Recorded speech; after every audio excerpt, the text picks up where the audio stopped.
Govinda Jaya Radha Ramana Hari Govinda Jaya Govinda Jaya Gopala Jaya Govinda Jaya Gopala Jaya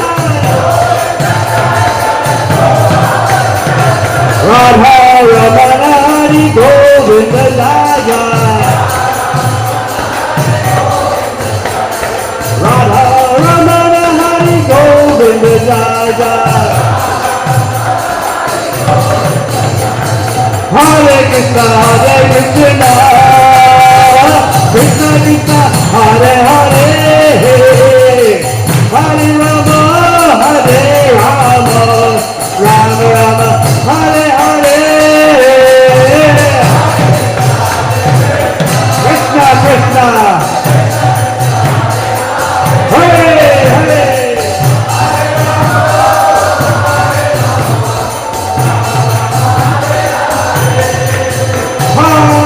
Krishna Hare Krishna Krishna Krishna Hare Hare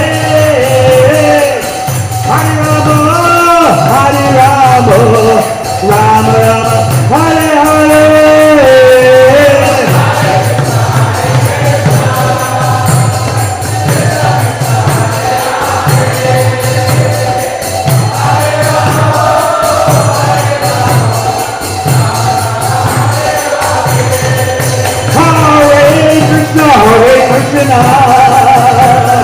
Krishna Krishna Hare Hare Hare Rama Hare Rama Rama Rama Hare Hare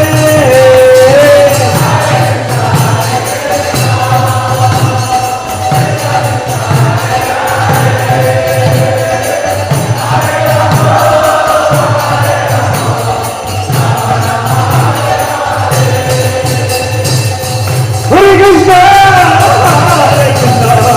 Krishna Krishna Hare Hare Hare Rama Hare Rama Rama Rama Hare Hare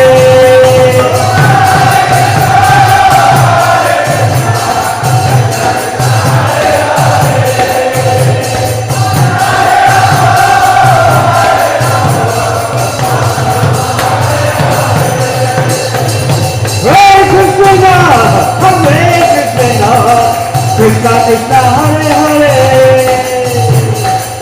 Hare Rama Hare Rama Rama Rama Hare Hare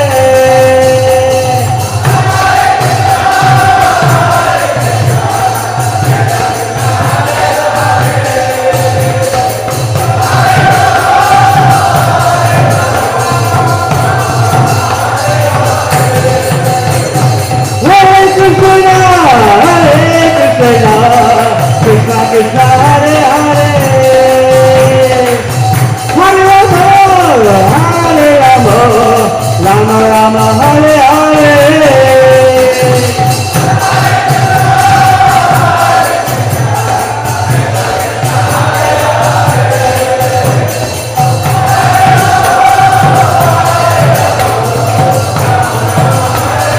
Hare Krishna Krishna Krishna Hare Hare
Devarmrita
Swami Maharaj Srila Prabhupada ki.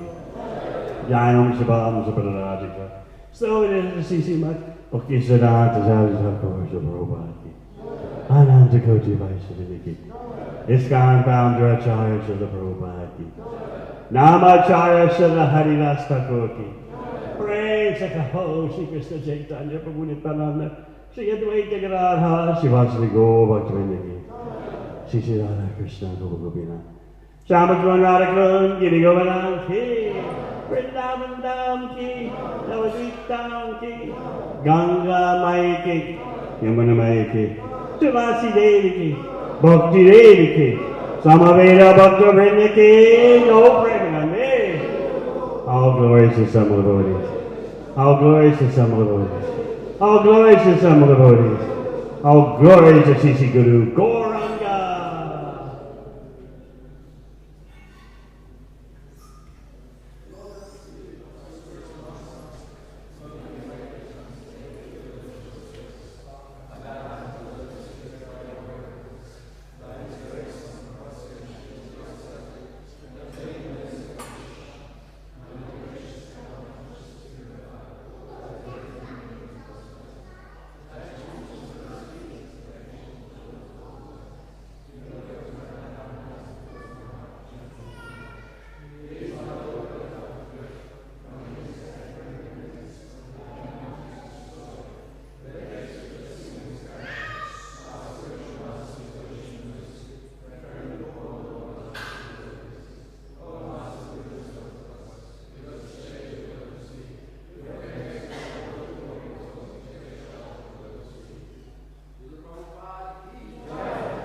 our meeting spot.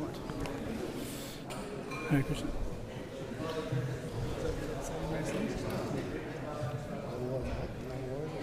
Around the planet, can I just move that around there?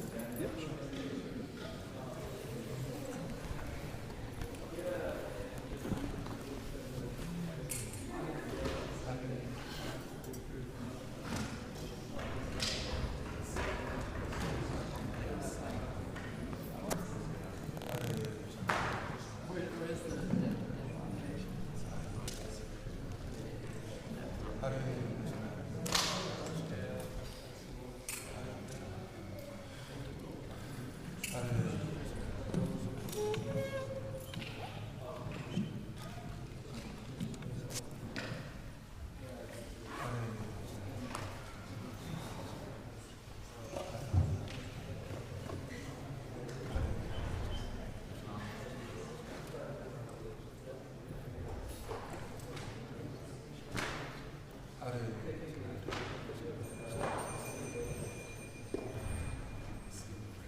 Jai Radha Madhava Kunja Bihari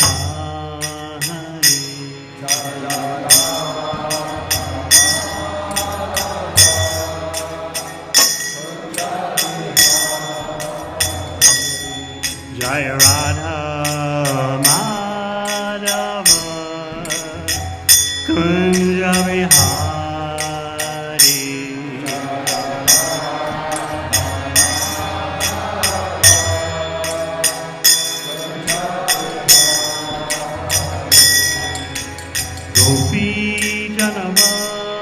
Laba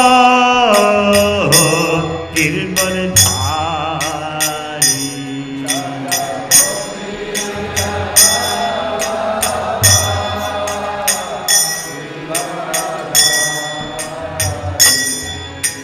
Gopi Jana Vallabha Girdhari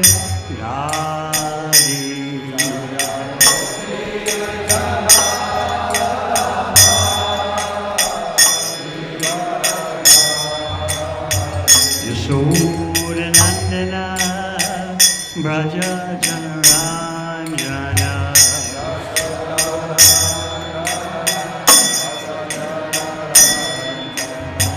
Yashodanandana Braja Janaranjana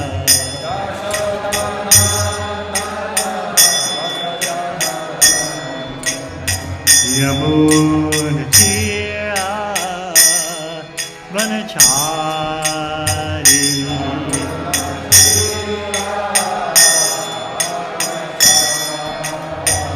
Yamunatira Vanachari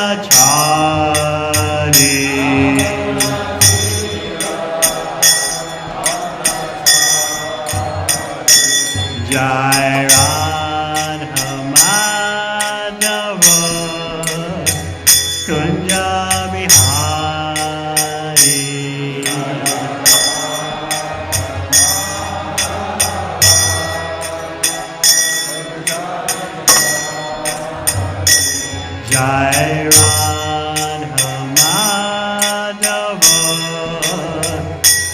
Kunja Vihari.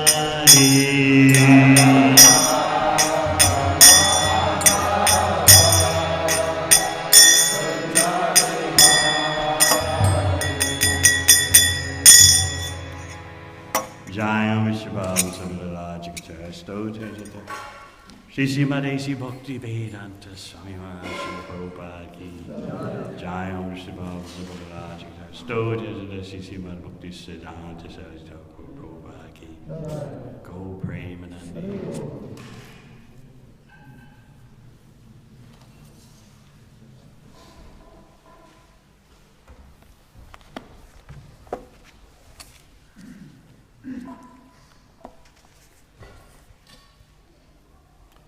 Om Namo Bhagavate Vasudevaya.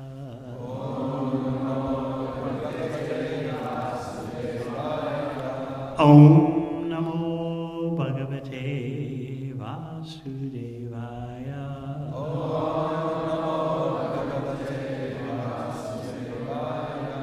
Om Namo Bhagavate Vasudevaya.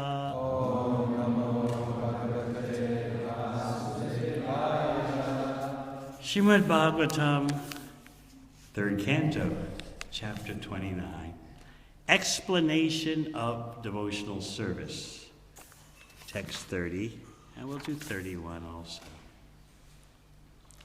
Rupa Beda Vedas Tatra Tatascho Bhayato Data Tesham Bahu Padashreshtas Chatuspadas Tatodvipat Rupa Beda Vidas Tatra Tatascho Bhayato Data Tesham Bahu Padashreshtas Chatuspadas Tatodvipat Rupa Bheda Vedas Tatra Tatascho Bhayato Data Tesham Bahu Padashreshtas Chatuspadas Tatodvipat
Vaishnavis.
Rupa Veda, distinctions of form.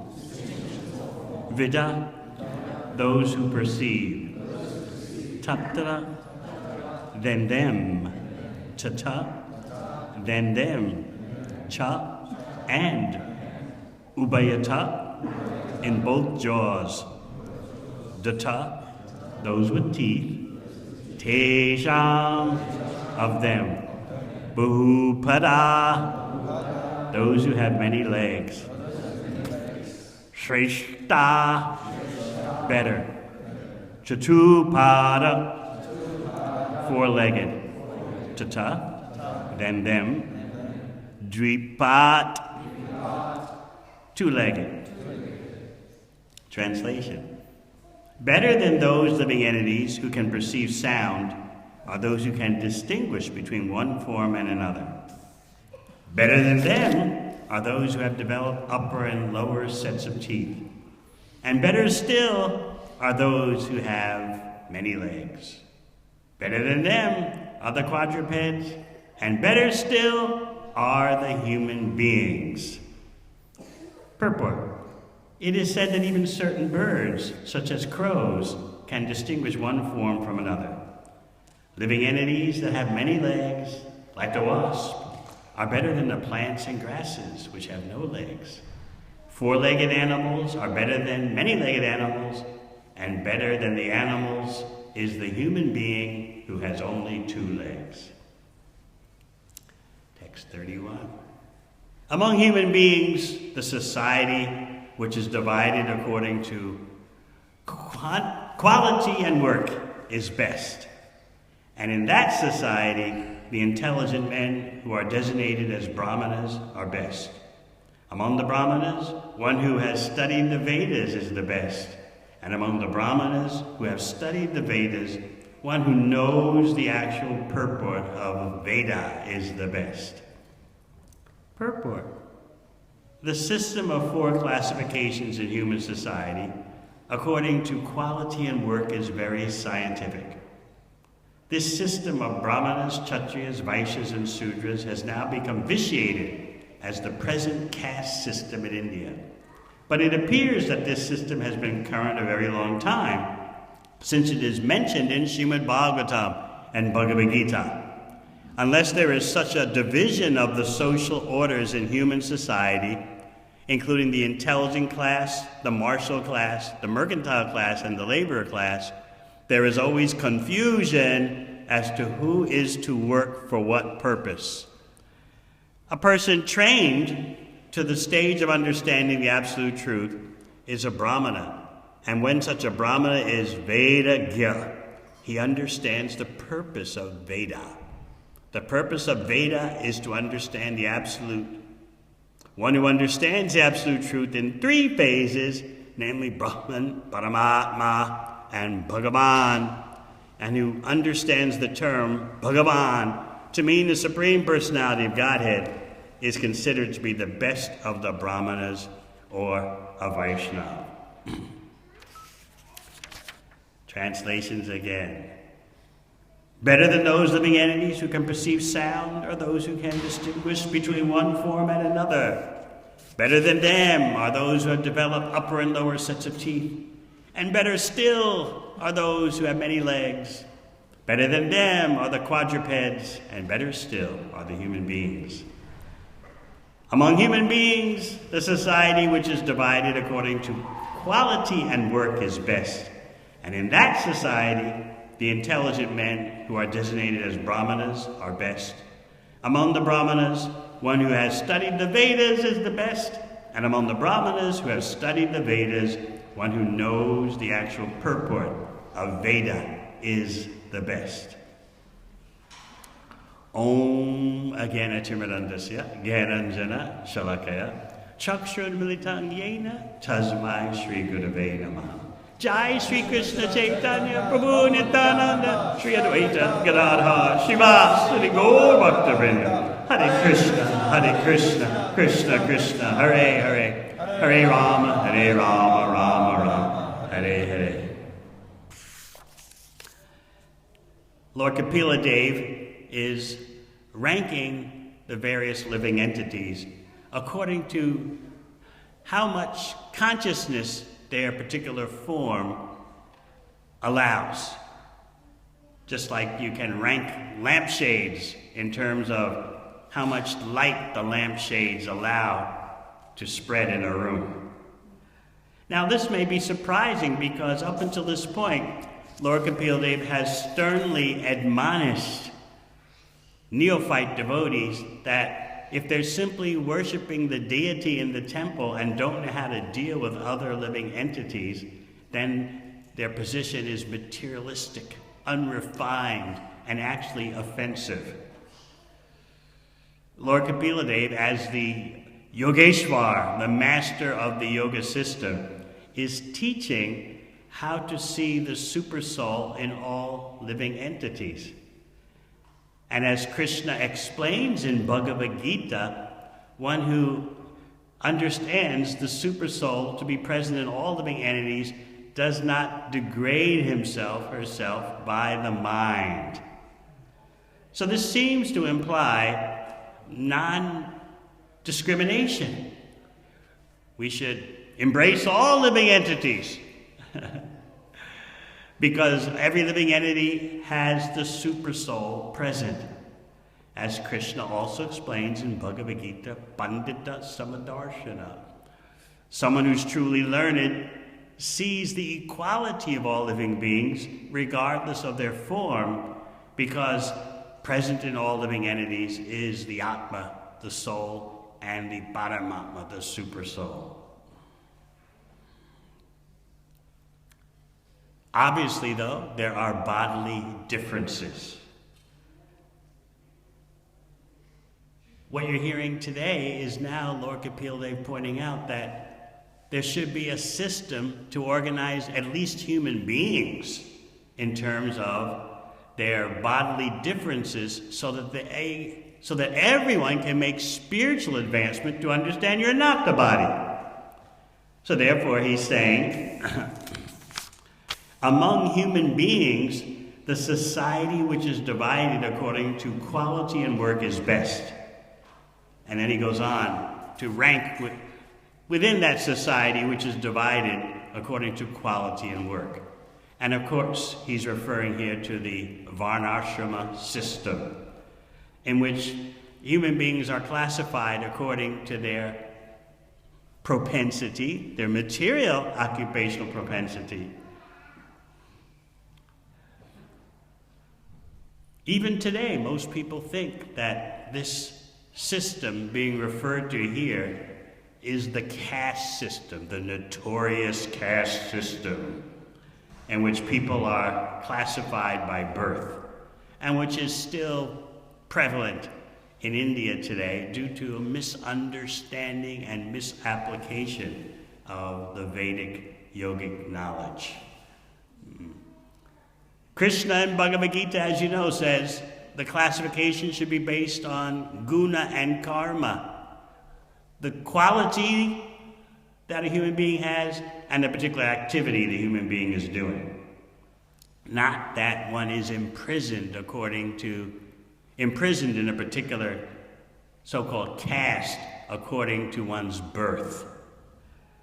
But materialistic persons have manipulated a system in such that people are perpetually ranked according to their birth, regardless of their behavior, regardless of whatever activity they're doing. Therefore, this so-called caste system present today is an aberration. It's a corruption. One corruption amidst an ocean of corruptions. Because people identify with the body, the Varnashram system is meant to work with that bodily reality so that people become elevated enough to understand they're not the body. So it's like fighting fire with fire. Your body has a certain propensity, and we can look at your activities and see you're engaged, hopefully according to that propensity. But guess what? by offering the results of your activities to Krishna, you gradually realize you're not the body. So it's Krishna's material system, and it is a material system. But it's coming from Krishna, as he says in Bhagavad Gita, Chartavarnamayashtrishta guna karma vibhagasha. It's my system. I created it in this way, so that people can make spiritual advancement, rather than the hope that immediately, presto, they realize, I'm not the body. Rarely does that happen, especially in this day and age. There needs to be a gradual system by which they can shed their illusions. There needs to be a setup in society by which people can gradually shed their illusions while the necessities, the necessary activities of society go on. Often people say, if everyone would take up bhakti, how would the world go on? You may have heard that before. Of course, if we want to be cheeky, we could give them Prabhupada's cheeky response, which was, don't worry, there'll always be some fools who want to work like asses. If you want to be cheeky, you can say that. If you want to be more diplomatic, you can say that the Varnashrama system is designed so that work goes on, but Krishna is the enjoyer of the results. And that way people make gradual advancement. Our problem is that we think we are the proprietor. And why is that? Now you may say, well, I'm not thinking I'm the proprietor, you know. What is this? I just have a few possessions, you know, maybe not even a new car, and I'm not even owning my own home, I'm renting. How could I be the proprietor? But if you look at the psychology of being a conditioned soul, you find this false sense of proprietorship. Why? Even if we're just claiming it's my body, it's my mind, the standard, as given famously by Srila Bhaktivinoda Thakur in one of his songs, Manasa Deho Geo Yogi Chamor, Arpinuntuya Parinanta Kishore. He's praying to Krishna, whatever I have, mind, body, home, it's yours. Can you imagine even giving your mind to someone? Maybe your home, maybe your body, but your mind? Everyone loves their mind as their private temple. They worship, do puja in the temple of your mind. Giving your mind to Krishna means always thinking of what gives Krishna pleasure. That's done all the time for the wrong purposes. That is, always thinking to give someone pleasure is done all the time. So why not find the best person to always think about giving pleasure to? When you're at work, when you're at the university, when you're studying, in your family life, you have to think how to be pleasing to someone. Otherwise, all the social arrangements fall apart. How to please father or mother, how to please the partner, the husband, the wife, how to please the children to keep them from screaming, how to... on and on it goes. Pleasing someone. So bhakti means how to please the best person, Purushottam. Such a simple thing is so hard for us to grasp because we're so attached to our false sense of proprietorship. And why do we have this false sense of proprietorship? Because we think it leads to enjoyment.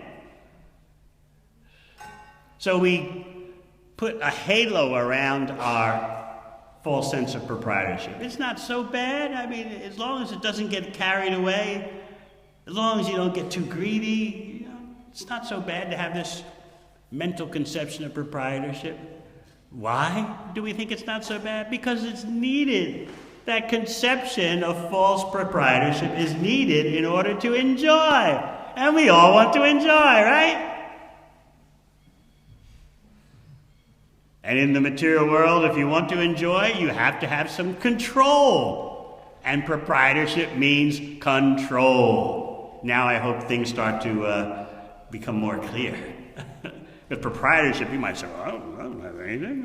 I'm just got my phone and... But when you think about proprietorship in terms of control, in order to be happy, then things start to click. In order to control, you have to influence. We don't think influence is control, though, but it is. How to influence someone's behavior so they respond appropriately to your desires. That's control. No, but that's just influence. That's just, the normal course of existence. Yes, it is the normal course of existence. The normal course of material existence is about control in order to enjoy. The control may be so subtle, like sometimes the little kids running around. They come up in front of me and smile. Notice me, notice me. And then you smile back. I notice you. And then they, It's control, even at that age. And then as you grow older, you learn other methods of control/influence. Especially as a teenager, you have to have some kind of influence that you display. Otherwise, you remain unpopular and lonely. So we're always having this sense of proprietorship and control because we want to enjoy.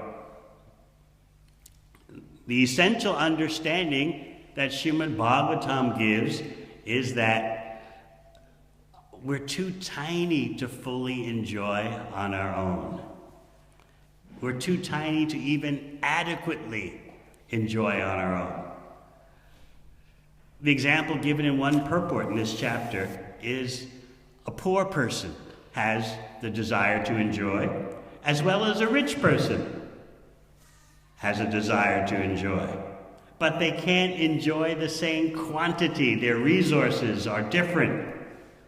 The poor person has access to scant resources, and the rich person has access to many resources, but the enjoying propensities in both. Now, when the poor person can cooperate with the rich person, then the poor person can enjoy, theoretically, the same resources that the rich person enjoys due to cooperation. Similarly, we cannot compete with Krishna. We can't enjoy on our own. Only Krishna can do that. Because only Krishna is the controller. Ekale Ishwar Krishna Ar Sabhabrija. There's one controller, everyone else is a servant. And this is a hard lesson for us, a hard pill to swallow due to contamination. I'm a servant. What do you mean I'm a servant? It sounds like a situation of depressingly low self-esteem.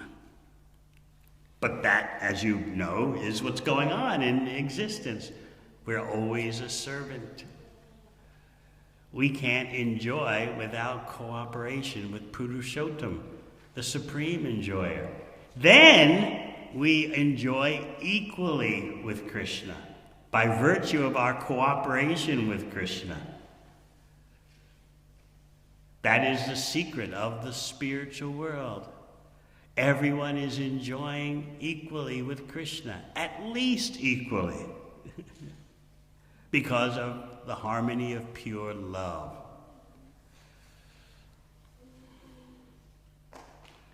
So we have a psychological problem that runs very deep. We want to enjoy, therefore there has to be control and proprietorship. This syndrome is present in all living entities, the desire to enjoy. Even in the trees and vegetation that lean toward the sun, they have consciousness, although very dimly. They want to enjoy the leaning toward the heat and light of the sun. Human beings share this characteristic with all living entities. Therefore, Lord Kapila is going through a survey of all the different types of living entities. After he's taught that all living entities are equal and that someone who just worships the deity and ignores the equality of all living entities has missed the point tragically. But now he's discriminating, he's distinguishing based on the capacity for conscious development, conscious activity. And he's going to end up pointing out the crest jewel of conscious development is a pure lover of Krishna, who is beyond even someone capable of liberation from material existence. So now you hear about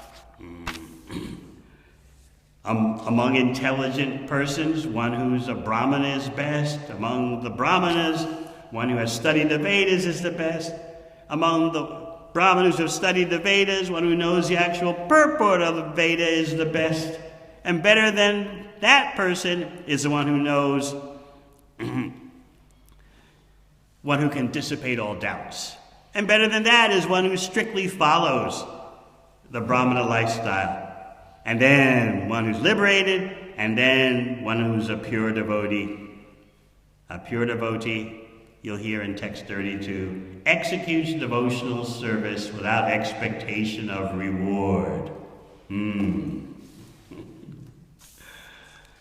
This is the glory of Srila Prabhupada's books. They're always reminding us of the goal of bhakti, which is pure devotional service. Executing service without expectation of reward. Not even liberation. No mystic powers. No heavenly residences. Just service for the sake of service. This may seem impossible to us, yes? We're just trying to, so to speak, keep our shoelaces tied. Trying to avoid the corruption and degradation of this present day and age. And here we're being taught about pure devotional service, performing devotional activity with no expectation of a reward. Seems so far away. But by hearing and hearing and hearing about it, this message starts to sink in. And Krishna is in the heart helping. Another point of this chapter is to point out that if you're actually following the mystic yoga system in an authorized way, Ashtanga yoga, the yoga of 8 limbs, you wind up with the same result as someone who is straightforwardly, directly practicing bhakti. Because the goal of the mystic yoga system is to always think of Krishna. If you're actually doing that mystic yoga system in the authorized way, you wind up at that goal. Of course, in bhakti yoga, immediately you're dealing with the goal. So in that sense, both are the same in that they have the same goal. But in bhakti yoga, you're immediately dealing with the ultimate goal. And in the mystic yoga system, you have to go through a very elaborate process before you realize Krishna is everything, and you simply focus on Krishna. So if you're actually following that mystic yoga system in an authorized way, this is Lord Kapila point, you wind up with the same result. Of course, as you know, in this day and age, following the mystic yoga system is practically impossible. No matter how many asanas and pranayamas you perform, you're just at the very bottom of the 8-limbed Ashtanga yoga system. How to get up to the ultimate limb, samadhi. The bhakti yoga person is always in samadhi, when that bhakti is fully developed, because the bhakti yogi is always thinking how to give Krishna pleasure. That is samadhi, making plans, how to serve Krishna, how to spread Krishna's glories. That is samadhi.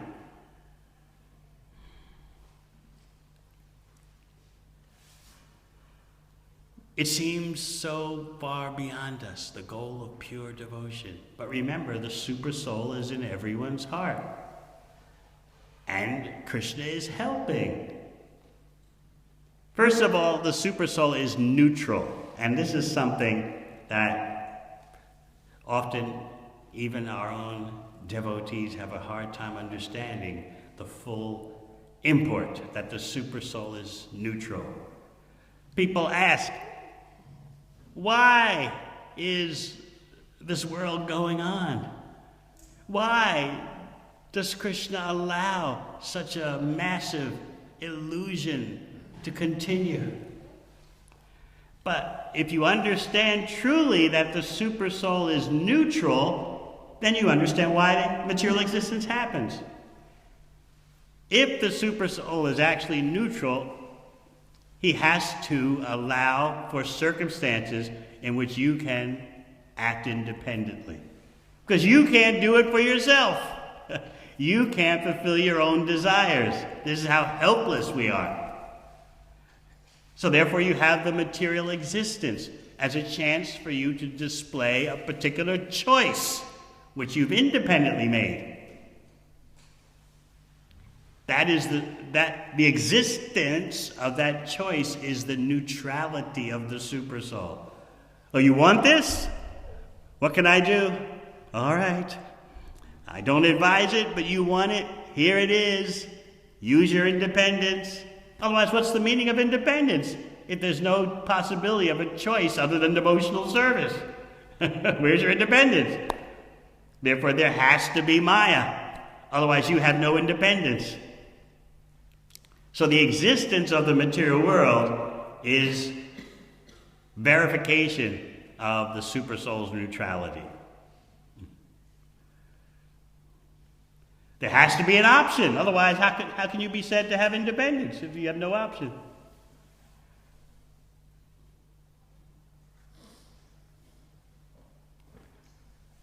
It's like a parent telling a child, you have to go to school until you're at least 20. That's it. So how does a child have any independence even after the age of 17 or 18? Instead, the parent says, look, supposedly if you want to be successful, you got to go to more school until you're 20 or 21. That's just, otherwise you can choose not to, and you can be a tradesperson and make more money than anyone who went to school, to uni. But anyway, there has to be a choice. There has to be an option. Otherwise, what's the use of your having independence? So here we are blaming Krishna. Why did you allow this material existence, this mirage, to be as it is? It's just a display of the Paramatma's neutrality, so that you could have a choice. Otherwise, there's no meaning to your having independence if there's no option. Just using philosophical logic, you can understand if Krishna says, okay, there's just the spiritual world, but by the way, you have independence to choose or not. There's no independence. So therefore, you have the spiritual world and you have the material world. As a demonstration, the material world is there as a demonstration of Paramatma's neutrality. So let's get over this thing about blaming Krishna for the woes of the material world, even for the existence of the material world itself. It is a bewildering place by design. There's a wonderful verse spoken by Shukadeva Goswami. He's marveling in exclamation to Pritchett Maharaj about what happened in the Brahma Vimohana Lila, the bewilderment of Lord Brahma. The bewilderment was so oceanic that even Balaram was bewildered. Remember the various stages of the lifting of Balaram's being covered by Yogamaya? For 1 year, Balaram and the cowherd people in Vrindavan were not, the impact of what was going on didn't hit them for a whole year. That mothers are loving their sons just like the sons are Krishna. The cows are loving their older calves just like the older calves are Krishna. No one noticed all this for a year because they were covered by Krishna's Yoga Maya. No one knew that Krishna had replaced the calves and cowherd boys with expansions of himself. And everyone was loving those expansions, which they thought were their sons and their calves, just like they loved Krishna. But no one knew what was going on. Even Balaram didn't know what was going on. Why? Because Krishna was thinking, if Balaram knows that the original cowherd boys and calves are missing, especially if he knows his friends like Sri Dhamma are missing, he'll feel such separation. Now you may say, well, what about Krishna? Didn't he feel separation from those cowherd boys? No, he was there with them, hidden away. He was there as an expansion with them. But Balaram was not there as an expansion. So Krishna was covering up. Krishna is the ultimate cover-up artist. If he wants to bewilder you, you can't penetrate the fog of illusion. Even Balaram couldn't do it. This is Yogamaya, Krishna's spiritual bewildering energy. So what to speak of Mahamaya, the material bewildering energy, which is just the department of Yogamaya. So as you know, gradually Balaram started to wonder after a whole year, what's going on in Vrindavan? Everyone is loving a particular calf and a particular son in their family as if those persons are Krishna. What's going on? So that was the first phase of Balaram's bewilderment being lifted. He started noticing this love scene, this love thing going on in the village. Then he began, in phase 2, he began to question, well, what is it? What's the cause of this? And he began to hypothesize. It's always interesting to read about Balaram's process of laboratory research, making hypotheses. Could it be a demigod who's done all this? Could it be some sages who've done all this? Maybe the demigods want to flex their muscles, so to speak, and show their powers. Maybe the sages want to show their skills. Maybe it could be a demon who's done this. Maybe a witch, a Rakshashi.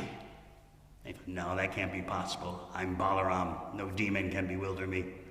But maybe some demon is trying to bewilder Vrindavan. Maybe Kamsa is doing it. Because maybe Kamsa is thinking that if he gets everyone to love a particular son in their family, a particular calf in their family, just like they love Krishna, then Kamsa can destroy love of Krishna. Because no one can discriminate between who is Krishna and who are the facsimiles created by Kamsa. And so that way the whole village will be destroyed because the center will be lost. Love for Krishna will be lost. So Balaram is really using his omniscience to come up with all possible reasons. And then he concluded, in stage 3 of his bewilderment lifting, he concluded, this must be done by my brother. No one else can bewilder me, and even I could not check what my brother is doing.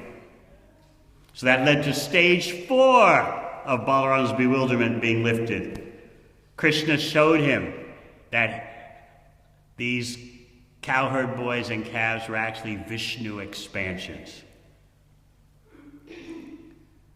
So then you may ask, well, what happened to the original cowherd boys and calves that Krishna had replaced with his own expansions? They were still there on the bank of the Jamuna, but no one in Vrindavan could see them there because Krishna had covered the vision of everyone in Vrindavan. So the cowherd boys and the calves were still there where Krishna had left them to go search for the missing calves. They were still there on the riverbank, but no one could see them. And by Krishna's mystic arrangement, although this went on for 1 year, the cowherd boys felt no hunger, they felt no bodily demands for 1 whole year. So much so that when they finally snapped out of it, so to speak, what did they say to Krishna? Krishna, you've returned so quickly. Remember how the whole lila had started? Krishna went off to search for the missing calves, and that's when Brahma thought he had done his thing. So after 1 year, Krishna returns, but the cowherd boys, they're totally covered by Yoga Maya. So what do they say? Krishna, you came back so quickly. You came back in just a few moments. They didn't know a whole year had passed. And by Krishna's Yoga Maya arrangement, the cowherd boys still had their morsels of food in their hands because they were waiting for Krishna before eating. So they were, for 1 year, they're waiting like that. But they think it's just a few seconds. Krishna, now we can eat. You came back so quickly. Thank you. You came back after a few seconds. How wonderful you are. Please, come on, eat with us. We all waited for you, just a few seconds. We just had the hand suspended in the air with the food in the hand and waiting. And you came back so quickly. Now, actually, Sanatana Goswami points out, Krishna wasn't hungry, but influenced by the cowherd boys' love, he lunched with them and relished the lunch, even though he wasn't hungry. He imitated like he was hungry because he's under the influence of their love. So Shukadeva Goswami is exclaiming about this to Parikshit Maharaj. What kind of bewilderment is this? And to understand that bewilderment, Shukadeva Goswami compares it to material illusion. Even though it's not material illusion, it is Yoga Maya, Krishna's bewildering pastime potency. So Shukadeva Goswami says a very wonderful verse.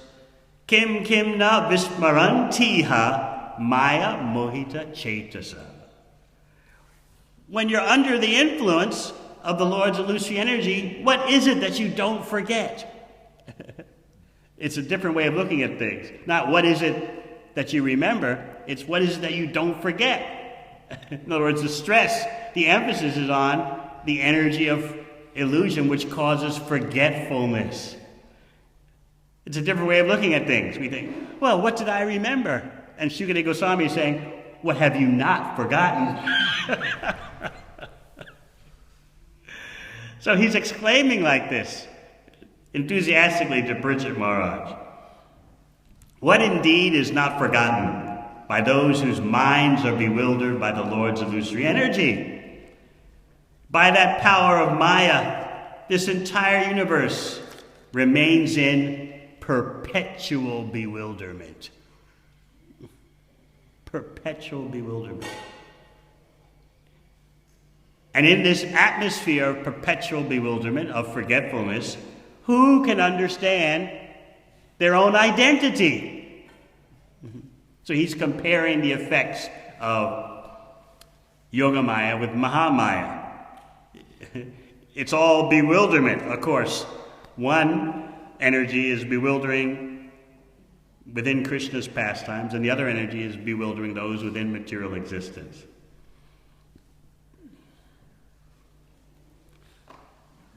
Our bewilderment means we forget we're different from the gross and subtle body. This is what happens when you go to sleep at night. Do you think that when you go to sleep? Now, Madhurya, when you go to sleep, do you think, okay, now it's time for forgetfulness? That's what happens. Going to sleep is like death. But you're trusting, I'll be all right, I'll wake up in the morning. But you're just, assuming you take rest around 9 or 10 o'clock at night, you're turning out not only the lights in your room, but you're turning out the lights in your consciousness that you're aware of. Of course, your consciousness is always there, even in deep sleep, but you're not aware of it. So you're just click, time for forgetfulness. And you're trusting that when the alarm clock rings in the morning, you'll remember.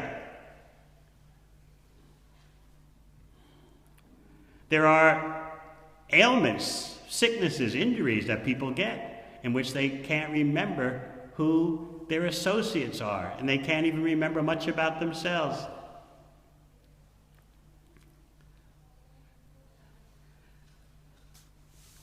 One of my godbrothers, His Holiness Guru Prasad Maharaj, was telling me how there was a devotee who had some kind of illness and he forgot everyone and everything.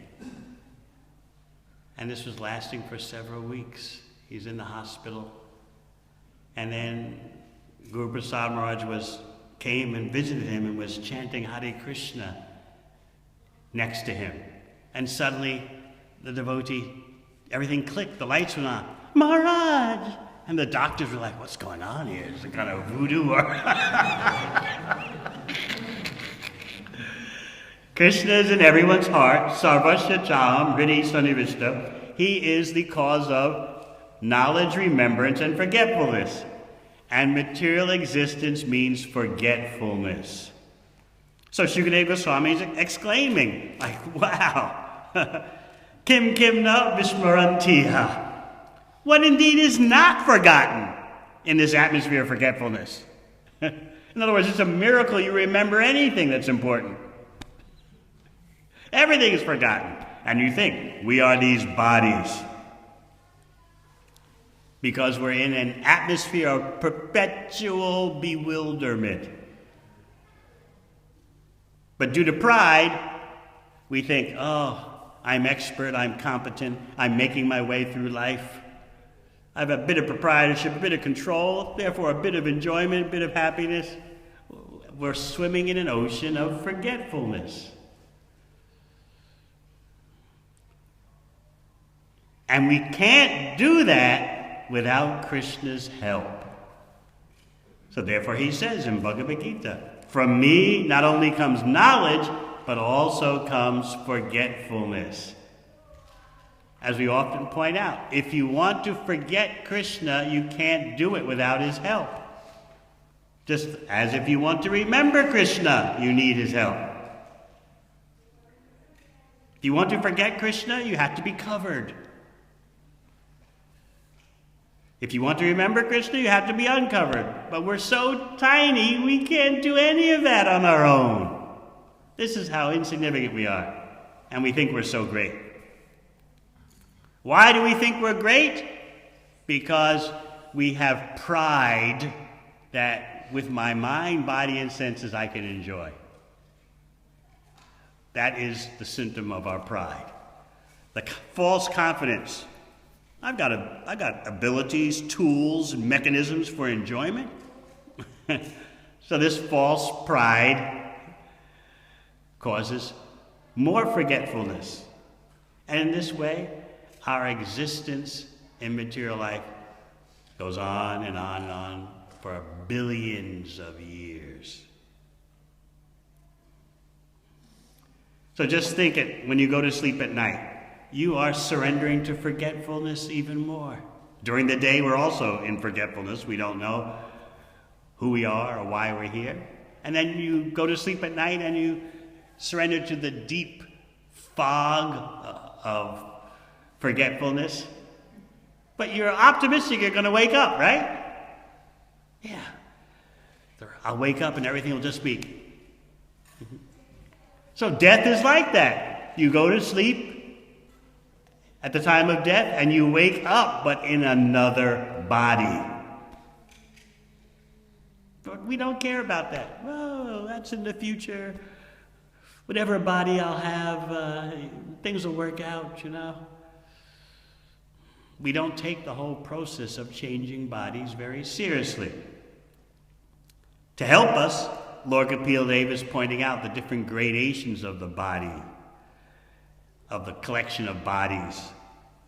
Even though the supersoul is present in all the bodies, still the bodies are different in their capabilities. They allow different manifestations of consciousness.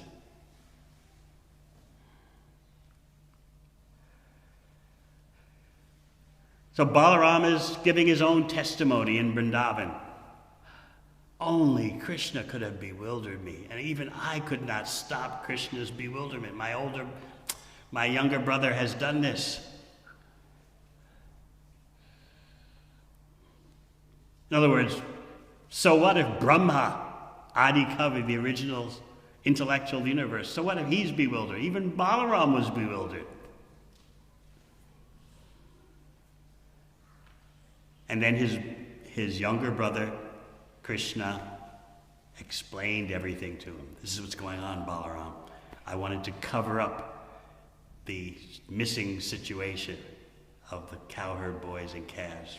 Brahma has done this, and so therefore I've done that.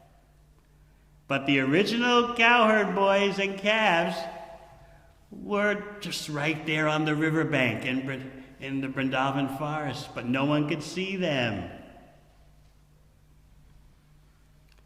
Remember, what Brahma thought he had taken away were Maya copies of the cowherd boys and calves. The original ones were asleep in mystic slumber, so to speak, on the bank of the river, but no one could see them.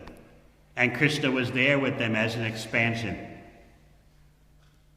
But Balaram wasn't there, and Krishna didn't want Balaram to feel separation from his wonderful friends like Sri Dhamma. So Balaram was also covered by Krishna's energy. So this is why Suhrit Goswami in the 14th chapter of the 10th Canto is exclaiming, this is astonishing. Krishna's bewildering potency is so great. Who can remember anything? Any slight remembrance is a miracle when you're drowning in an atmosphere of forgetfulness. And we, in our illusion, focus on the opposite. Oh, I forgot something, as if remembrance is a constant state. Better, we should say, oh, I remember something. It's a miracle. So in this way, Srimad Bhagavatam is transforming our conceptions, our worldview, and our sense of self. All right, any questions? Yes, Dharma Setu Prabhu. Thank you for a wonderful talk tonight. I had a question about the Brahma Vimohan Lila. I was wondering how Krishna's associates who have their eternal constitutional relationship with Krishna and their attraction to a particular form of Krishna, as Krishna in Vrindavan, then suddenly the Lord appears to them as their child. How do they relate to that form of Krishna? It's like they've got a side love towards Krishna, and then there's another form of Krishna here. How does that work? They have Krishna. That's why this is so inconceivable. No one noticed that they're loving that son, that calf, just like Krishna. No one noticed that. Balaram finally caught it after 1 year, and he started to think, what's going on here? They're treating that son or that calf just as they treat Krishna. Because, the Acharyas point out, the mothers were always thinking, if Krishna were my child, I would love him better than Mother Yashoda. So Krishna said, all right, here's your chance. Yes. I had a question around when we hear around that, okay, this world is a place of forgetfulness, we should be the controller, we're not the controller. We could take that in a way that, well, why do anything? When we look at, like, Srila Prabhupada, the devotees, we're always trying to push on, and we're kind of seemingly planning, and you could kind of lean towards just taking that part of the explanation to kind of, well, I don't really need to make an effort because why I'm not the controller, and I'm going to forget anyway, and kind of, so how would you... So the question is, couldn't some persons, when they hear that we're not the proprietor, not the controller, take that information, that knowledge in a way of, well, then no point in doing anything. Like, why should we endeavor in bhakti? But this is a voidist conclusion. Since I can't be the controller and enjoyer, that's it. We do nothing. It's sour grapes philosophy. You know Aesop's fable? The fox is in the forest and sees some grapes hanging from on high, from a high vine. And the fox jumps once, misses, jumps twice, misses, jumps 3 times, misses, and then the fox concludes, they were sour anyway. So that's our voidistic approach. Since I can't be the enjoyer, no one enjoys. This is Mayavad also. Everything is even. There's no supreme enjoyer. We are all it, and it is all us. That's how we solve this Maya problem.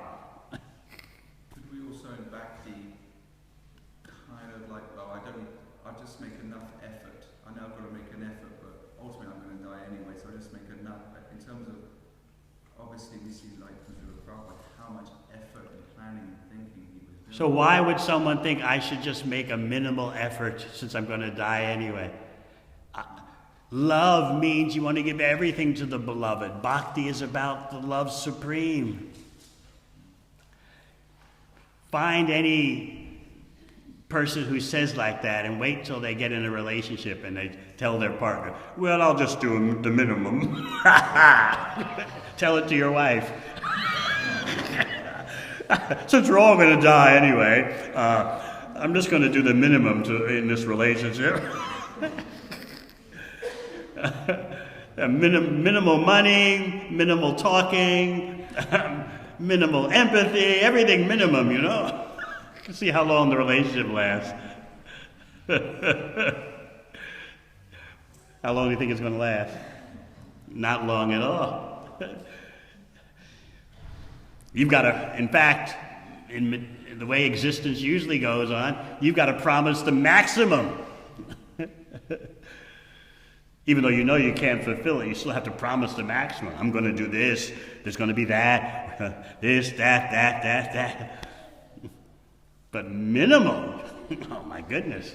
Could that be one of the traps of the mode of goodness as well? We just take care of ourselves and we're comfortable being on that kind of, whereas we see in our individual We life. don't want to, he's asking about the mode of goodness.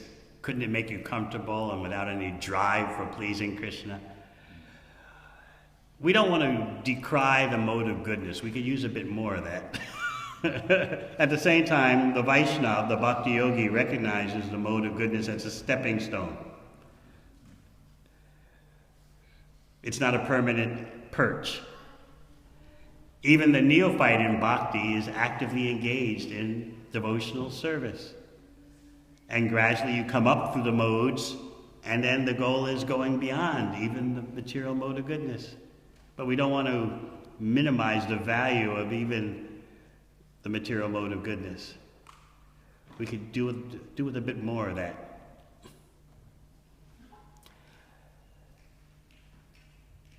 Sheila is about to say something. Yes.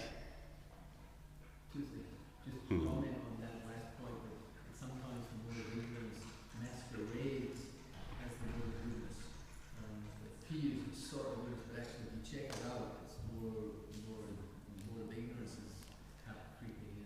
He's saying sometimes the mode of ignorance masquerades as a mode of goodness.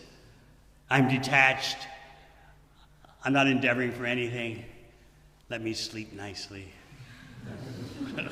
Transcendental Prabhu. The question I have is, you mentioned a couple of points. So, Varnashram is a gradual process. Also, you mentioned that hearing Bhagavad Bhagavatam, we hear repeatedly and sometimes things click. So, it's a gradual process. At the same time, my question is, how do we accelerate the gradual process without becoming passionate? So he's asking that the Varnashram system is a gradual process for reviving our spiritual identity by using your material propensities for offering the results, using your material propensities and then offering the results of your endeavors to Krishna. So how do we accelerate that gradual progress?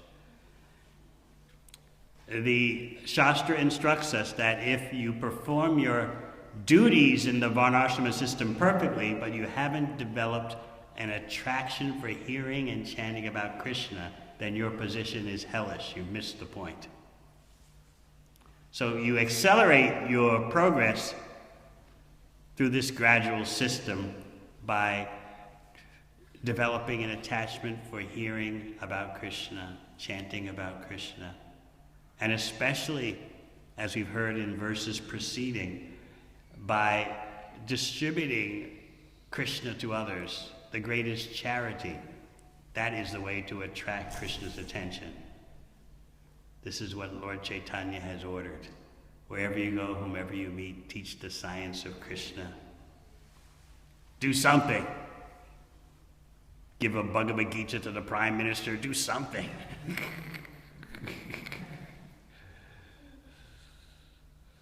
That's how you accelerate your progress. This is why Lord Kapila Dev has emphasized compassion.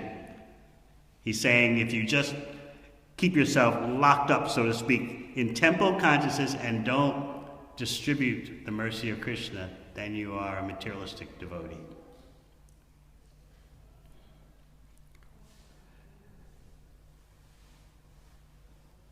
This side, any questions? Yes. Thank you very much for class, Suhrit. I was wondering, in the disciples course, it's mentioned that you shouldn't discuss philosophy with the spiritual master. I'm not trying to nitpick the institution, and I understand that I shouldn't come to you every meeting of every Socratic dialogue in relation to Say that again. You shouldn't do what? I'm not trying to nitpick the institution, and I understand. But what's the question about philosophy? In the disciples course, it said that you shouldn't discuss philosophy with the spiritual master. Well, then what are you supposed to talk about? Just, your childhood traumas or what? I get a bit of that also, This happened as a child, when I was a child, or my partner is not talking to me enough or something, So is that all the talk is supposed to be? My children are driving me crazy, I can't get any sleep at night. That's the only thing I'm supposed to hear.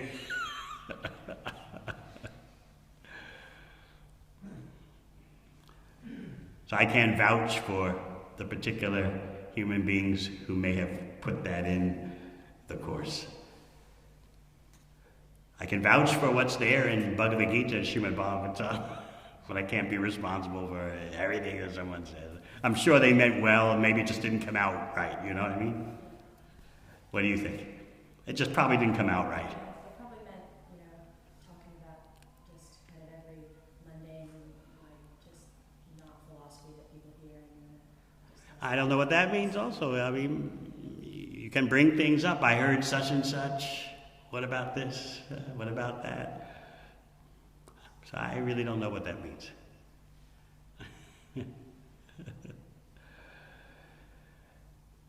Yes, Chandidas. You were talking about how, even from a very early age, humans tend to want to control and want to influence. You don't have any examples of that, do you? Everywhere. So,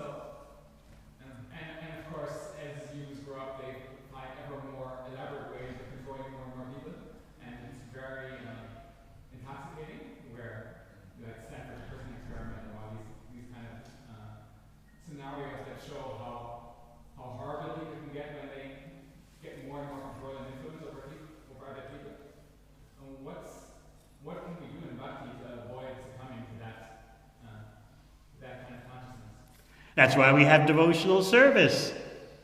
When you're engaged in bhakti, which means devotional service, you're purified of your conception that you're the center of existence and you're the controller and enjoyer. Without that purificatory process, it's not going to happen. No other methods, jnana, metaphysical speculation, mystic yoga, karma, performing pious activities, none of those will get to the root problem. They won't uproot the gorse. They'll just take away the leaves around the gorse plant, but they won't burn the root of the gorse. You know anything about dealing with gorse? Do you have any gorse in your garden? Yeah. Oh, it's hard. You've got to uproot it. You've got to burn it. Once you uproot it, you've got to burn everything. So this is what 6th canto of Bhagavatam especially explains. Kechik kevalaya bhaktya vasudeva prayana. Only pure devotional service can uproot the tendency for degraded activities. And actually anything not for Krishna's pleasure is a degraded activity. Is that why a mystic yogi practitioner might come to the conclusion that they are the personality of God? Of course. They can actually realize that there's Paramatma, and then they make the fatal mistake. That's me! Therefore you hear in popular metaphysical talk, the higher self is you. No distinction between the two birds on the tree. Just, that's you. Get in touch with your higher self, because that's all that there is. It's just the higher self within you. Whereas the Vedic knowledge is always pointing out there are two, and they're not quantitatively equal. A human being is meant to understand that. Otherwise, you have some very intelligent other species, you know? You know how intelligent honeybees are? You ever study honeybees? Who knows about honeybees? You know anything, Namamaduri, about honeybees? They are extremely intelligent. They can count to 4. It's been scientifically demonstrated. They can count to 4. They can distinguish faces of human beings. So the evolutionary biologists they don't want to talk about that, because there's no evolutionary necessity for a honeybee to be able to distinguish between human faces. What else? They communicate symbolically. The so-called most intelligent creatures, dolphins, whales, and the great apes, don't do this. They don't communicate symbolically. They want something, the great ape just shakes a tree and makes a sound.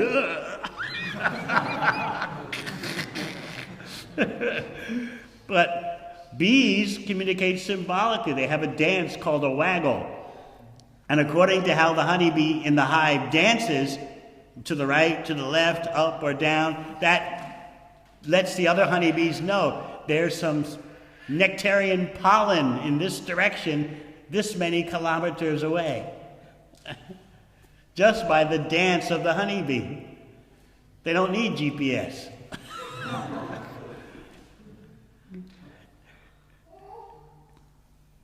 They're that clever.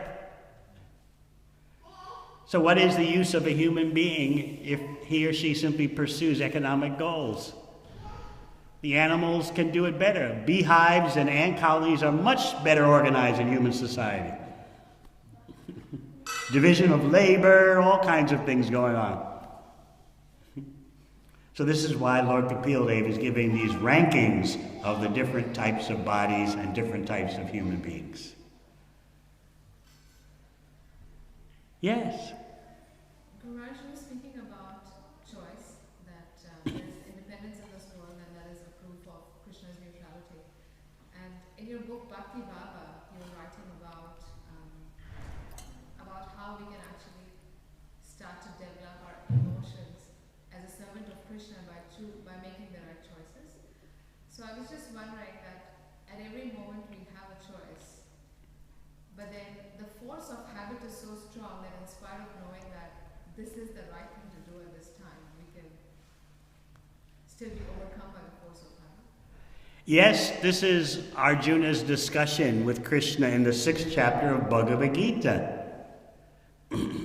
Krishna has just explained about the super soul in everyone's heart, and one should see equality.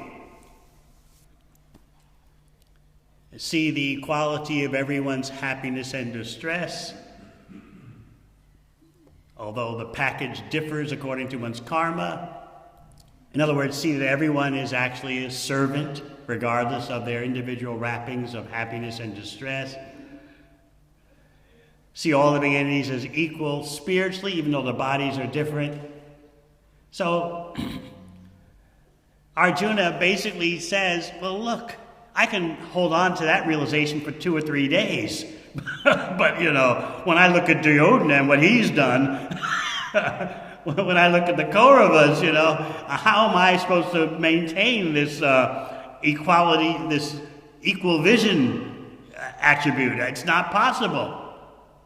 Because the mind will go out of control, although I'll successfully do it for 2 or 3 days. This is what Vishwanath Chakravarti Thakur has explained in his commentary on those verses. That Arjuna is protesting that, I can do it for a few days. 2 or 3 days. Duryodhana, Yudhisthira, they're all equal. After 2 or 3 days, forget it. And Arjuna is saying, so to speak, the Acharyas point out, Arjuna is saying that, okay, someone has a raging disease and they take the medicine, but the disease is so strong it overpowers the medicine. So that's what he means when he says, this is not going to work. This advice you've given me, because it's more difficult to control the mind than it is to control the blowing wind. Chanchalam himana Krishna. This is impossible, but for more than a couple of days. But then Krishna says, it is possible if you strive by right means. And that means practice and detachment. Bhakti yoga is yoga. It requires practice and detachment. It is not a religious beliefy kind of thing. I believe in Krishna, so I guess, I can just live my lifestyle the way I want, Yoga means practice. Yoga means discipline and detachment. So Krishna, in the 6th chapter, is saying, it is possible to control the raging mind, but it takes a while of practice and detachment. Whereas Arjuna was like, this is impossible, except for 2 days. Arjuna is so-called being practical. Look, Krishna, I've got to deal with Duryodhana and his nefarious, abominable activities. You want me to consider him to be treated the same as my dear elder brother Yudhisthira? This is not going to work. I want it to work, but the solution will only last for 2 or 3 days because the mind is so strong.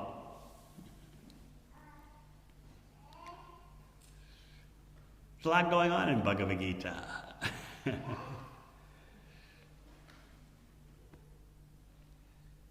Yes. We were hearing in the ashram of Balarama Purnima that in regard to the demons that Balaram kills in Vrindavan, how they relate to certain anatas, and the devotee was relaying how they heard that there are only certain anatas that the spiritual master's mercy can deal with. So the question was posed, then it doesn't seem that the holy name is all-powerful, because you have to depend on the spiritual master for certain anatas, which are represented by the demons that Balaram personally kills. So you have to ask the person who said that to bring out the Shastra. Otherwise, so many things can be said. The mercy of the spiritual master is not their own. The rain cloud gets water from where? From the ocean? Yes, and then distributes it on the dry land. The rain cloud should not think this is all my mercy. The rain cloud gets water from the ocean, and Krishna is that ocean, Karuna Sindhu, the ocean of mercy. Why construct all these intricate complications?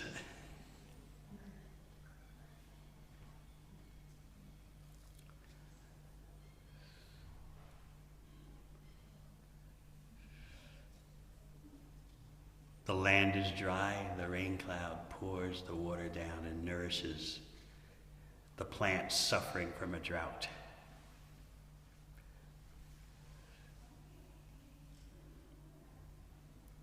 So that in that way, the spiritual master is compared to a rain cloud of mercy.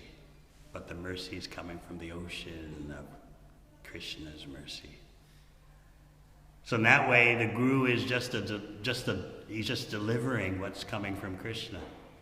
Otherwise, what's the qualification of someone representing the parampara? It's a mercy distribution system, and Krishna is the origin of the mercy. Just like the postie, the post person delivering the post. They don't think, I'm the origin of all the letters. All the snail mail is coming from me. They don't think that. Their job is to deliver.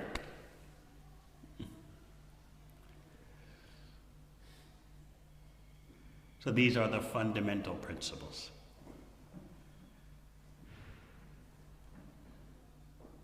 A real devotee thinks, I'm the servant of the servant of the servant of Sri Chaitanya Mahaprabhu. The more advanced you may become, the more you think that. All right, thank you very much. Hare Krishna.